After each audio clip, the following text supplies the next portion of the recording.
ജില്ലാ കളക്ടർമാരോട് ഈ ഘട്ടത്തിൽ ഇപ്പൊ നിർദ്ദേശം കൊടുത്തിട്ടുണ്ട്. ഇന്ന് തുറക്കുന്നു.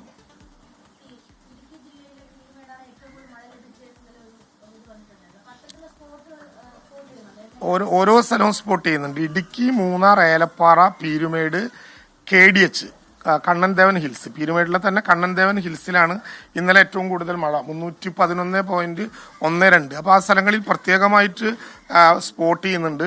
ഇടുക്കി, വയനാട്, മലപ്പുറം, പത്തനംതിട്ട ഈ ജില്ലകളിൽ നമ്മൾ ഉപകരണങ്ങൾ ഉൾപ്പെടെ അവിടെ കരുതി വെക്കണം. ഇനി പുറത്തുനിന്ന് JCB, ചങ്ങല വലിക്കുന്ന സംവിധാനങ്ങളൊന്നും ഉണ്ടാക്കരുതെന്ന് പറഞ്ഞിട്ടുണ്ട്.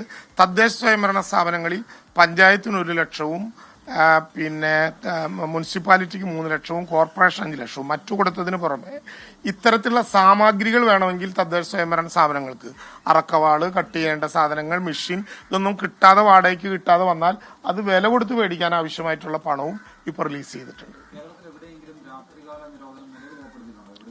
ഇല്ല ഇപ്പൊ രാവിലെ നമ്മൾ പറയേണ്ടതല്ലോ, വൈകുന്നേരമായിട്ട് അത്തരത്തിലുള്ള വിധം മഴ തുടരുന്ന ഘട്ടത്തിൽ നമ്മളിപ്പോ പേടിക്കുന്ന ഇടുക്കി, വയനാട്, മലപ്പുറം, പത്തനംതിട്ട ഈ മേഖലകളുടെ മലയോരാണ് പ്രധാനമായിട്ടും നോക്കേണ്ടത്.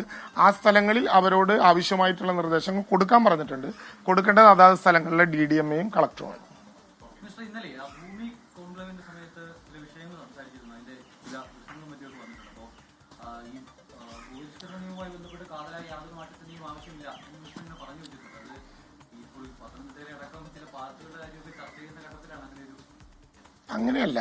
അങ്ങനെയല്ല നേരത്തെ പറഞ്ഞിട്ടുള്ളതിൽ ഇന്നലെ തന്നെ വീണ്ടും പറഞ്ഞ കാര്യം തന്നെ ആവർത്തിച്ചതാണ്.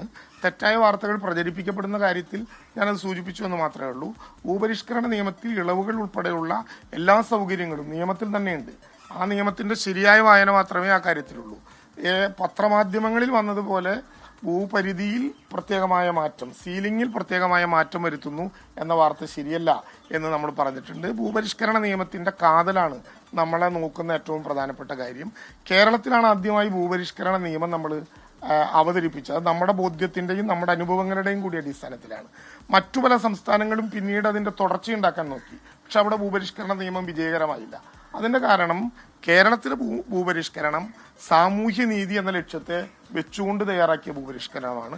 ആ നിയമത്തിൽ ഒരു മാറ്റവും വരുത്തേണ്ട ഒരു സാഹചര്യവും ഇപ്പോൾ ഉണ്ടായിട്ടില്ല എന്ന് മാത്രമേ ഉള്ളൂ.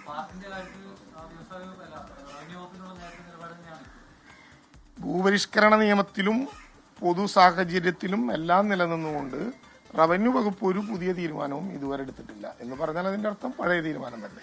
മന്ത്രി മഴയുമായി ബന്ധപ്പെട്ട കാര്യങ്ങൾ മാധ്യമപ്രവർത്തകരോട് വിശദീകരിക്കുകയായിരുന്നു മന്ത്രി K. രാജൻ.